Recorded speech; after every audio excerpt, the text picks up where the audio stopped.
1857 से 1947 पूरे 90 साल भारत की आज़ादी की कहानी ना कोई सीधी सपाट लाइन नहीं है। ये तो एक ऐसी दास्तान है जिसमें तलवारें भी चलीं, विचारों का महासंग्राम भी हुआ और हाँ, लाखों लाख लोग सड़कों पर भी उतर आए। तो सवाल ये है कि इतने सारे अलग अलग रास्ते आखिर एक मंजिल तक पहुंचे कैसे। चलिए आज इसी दिलचस्प सफर को समझने की कोशिश करते हैं। तो सवाल वही है, आखिर ये सब हुआ कैसे। सोचिए, इतने अलग अलग विचार, इतने अलग अलग तरीके, फिर भी वो कौन सी ताकत थी जिसने सबको एक साथ लाकर आज़ादी का रास्ता बना दिया।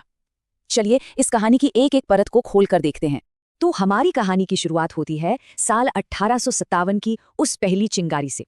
देखिए, इसे सिर्फ एक सिपाही विद्रोह कहना ठीक नहीं होगा। ये तो एक ऐसी जबरदस्त बगावत थी जिसने ब्रिटिश साम्राज्य की जड़ों को हिला के रख दिया और शायद पहली बार एक देश होने का एहसास जगाया।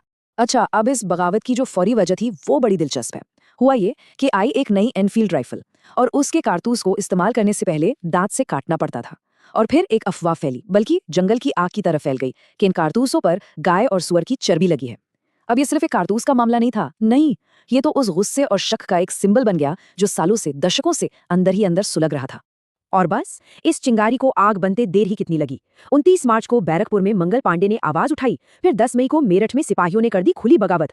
और सोचिए, सिर्फ एक दिन बाद 11 मई को ये बागी दिल्ली पहुंच गए, उस पे कब्जा किया और मुगल बादशाह बहादुर शाह जफर को हिंदुस्तान का सम्राट ऐलान कर दिया। मतलब सब कुछ बहुत तेजी से हुआ। एक बात और, ये किसी एक नेता का आंदोलन नहीं था। हर जगह अलग अलग लोग इसे लीड कर रहे थे। झांसी में थी रानी लक्ष्मीबाई, तो कानपुर में नाना साहब और तात्या टोपे, अवध में बेगम हजरत महल और बिहार में कुंवर सिंह। मतलब ये एक तरह से कई अलग अलग लड़ाइयों का एक संगम था जो एक ही दुश्मन के खिलाफ लड़ी जा रही थीं। हाँ, ये सच है कि इस विद्रोह को बहुत बेरहमी से कुचल दिया गया, लेकिन इसका नतीजा वो बहुत बड़ा था। ईस्ट इंडिया कंपनी का राज खत्म और अब भारत पर सीधे ब्रिटिश क्राउन यानी ब्रिटेन की महारानी का शासन शुरू हो गया। तो भले ही अनजाने में हुआ, लेकिन 1857 ने ही वो बीज बोया जिसे हम भारतीय राष्ट्रवाद कहते हैं। 1857 की हार से एक सबक जरूर मिला कि शायद सिर्फ हथियारों के दम पर अंग्रेजों को हराना मुश्किल है। और बस यहीं से हमारी कहानी एक नया मोड़ लेती है, एक संगठित, एक पॉलिटिकल आंदोलन की तरफ। और नाम था इंडियन नेशनल कांग्रेस। साल था 1885। अब लड़ाई का तरीका बदल रहा था। हथियारों से नहीं, बल्कि एक राजनीतिक मंच से इंडियन नेशनल कांग्रेस की स्थापना हुई और इसी के साथ संघर्ष का एक नया, ज्यादा स्ट्रेटेजिक दौर शुरू हुआ। लेकिन मजे की बात यह है कि इसको बनाने के पीछे सोच दो तरह की थी। अंग्रेजों के लिए ये एक सेफ्टी वाल्व जैसा था, मतलब पढ़े लिखे इंडियंस को गुस्सा निकालने की एक जगह दे दो ताकि 1857 जैसा कोई बड़ा धमाका दोबारा न हो। दूसरी तरफ हमारे नेता इसे एक नेशनल प्लेटफॉर्म की तरह देख रहे थे, जहां से पूरे देश की आवाज को एक साथ उठाया जा सके। लेकिन जैसा कि अक्सर होता है, बहुत जल्द इस एक संगठित आवाज के अंदर से ही अलग अलग सुर सुनाई देने लगे। आंदोलन अब एक ऐसे मोड़ पर था जहां एक नहीं बल्कि कई अलग अलग रास्ते बन रहे थे और कभी कभी तो ये रास्ते एक दूसरे से टकरा भी जाते थे। कांग्रेस के अंदर अब दो ग्रुप्स बिल्कुल साफ साफ दिखने लगे थे। एक तरफ थे नरम दल वाले यानी मॉडरेट्स, इनका मानना था कि अर्जियों से, याचिकाओं से, कॉन्स्टिट्यूशनल सुधारों से काम बन जाएगा। और दूसरी तरफ थे गरम दल के नेता, मतलब एक्सट्रीमिस्ट, जिन्हें हम लाल बाल पाल के नाम से जानते हैं, लाला लाजपत राय, बाल गंगाधर तिलक और बिपिन चंद्र पाल। इनका कहना था, नहीं, हमें स्वराज चाहिए, सेल्फ रूल, और वो भी दबाव बनाकर, बॉयकॉट्स करके और जनता को साथ लेकर। और ये जो विचारों की लड़ाई थी ना, ये 1960 में सूरत में जाकर फट पड़ी। कांग्रेस का अधिवेशन था और अध्यक्ष कौन बनेगा, काम कैसे होगा, इन बातों पर बहस इतनी बढ़ गई कि मामला हाथापाई तक पहुंच गया और नतीजा, कांग्रेस दो टुकड़ों में बट गई। इसे कहते हैं सूरत स्प्लिट। ये राष्ट्रीय आंदोलन के लिए एक बहुत बहुत बड़ा झटका था। वो एकता, वो टूट गई। एक तरफ कांग्रेस के अंदर ये सब चल रहा था और दूसरी तरफ एक और धारा बिल्कुल समानांतर तेजी से आगे बढ़ रही थी। ये थे क्रांतिकारी। भगत सिंह जैसे नौजवानों का मानना था कि आजादी कोई भीख नहीं है जो मांगने से मिलेगी, इसे तो बलिदान देकर, लड़कर छीनना होगा। और उनका वो फलसफा आज भी गूंजता है, वे मुझे मार सकते हैं लेकिन मेरे विचारों को नहीं। और फिर साल 1915 में भारत लौटे महात्मा गांधी और उनके आने के साथ ही आजादी की लड़ाई का पूरा कैरेक्टर ही बदल गया। अब ये आंदोलन सिर्फ कुछ पढ़े लिखे लोगों या शहरों तक सीमित नहीं रहा।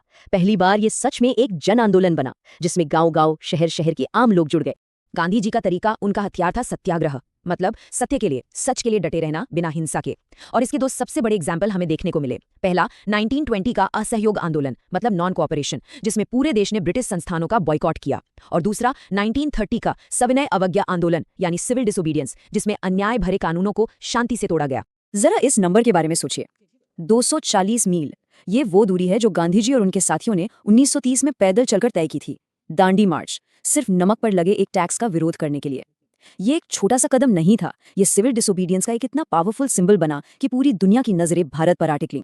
अब ये एक बहुत ही ऐतिहासिक मोड़ था। आज़ादी तो अभी मिली नहीं थी, लेकिन 1931 में कांग्रेस के कराची अधिवेशन में आज़ाद भारत कैसा होगा उसका एक खाका, एक ब्लूप्रिंट तैयार कर लिया गया। इसमें पहली बार फंडामेंटल राइट्स की बात हुई, नेशनल इकोनॉमिक पॉलिसी की बात हुई और एक सेक्युलर डेमोक्रेटिक देश बनाने का वादा किया गया। मतलब ये सिर्फ एक प्रस्ताव नहीं था, ये आने वाले भारत के संविधान की नींव का पहला पत्थर था।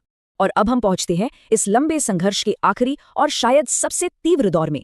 ये वो दौर था जब दुनिया में दूसरा विश्व युद्ध चल रहा था। और इस चैप्टर का अंत जीत के साथ तो हुआ, पर एक बहुत बड़ी त्रासदी के साथ भी। करो या मरो।